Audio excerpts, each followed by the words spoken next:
Now, talking on Nigeria's economy, smuggling is a worldwide problem, and those who engage in it are considered economic saboteurs. It is also a well-known fact that the act is a destroyer of the economy. Correspondent Kolojo in this report examines impact of smuggling on Nigeria's fragile economy. The report.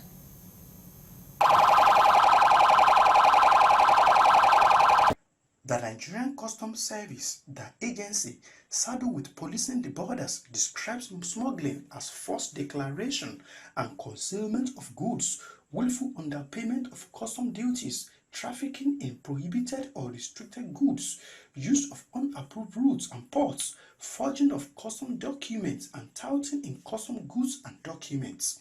The agency alerts that smuggling is a worldwide problem and that those who engage in it are considered economic saboteurs.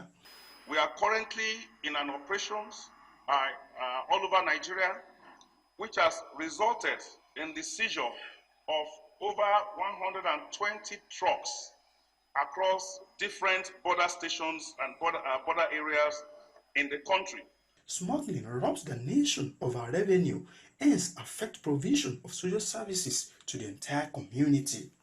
Investigations show that smuggling has remained a continual threat to the existence of any nation. For instance, the Nigerian Textile Manufacturer Association disclosed recently that Nigeria loses a whopping $325 million every year due to evasion of custom duty and value-added tax by smugglers of textile materials. I think the major problem we have as a nation today is that we rely on imports years back, not even now. That is why today Nigeria is not producing anything. All we do is 99.9% of what we are consuming today in Nigeria, apart from the rice, when President Buhari was in power, we import, including toothpaste. We import everything from abroad. That is why you see that dollar is rising every day. Generally, is it's a bad effect to the economy, and ours in Nigeria over time is becoming like a tradition. Because first of all, smuggling stops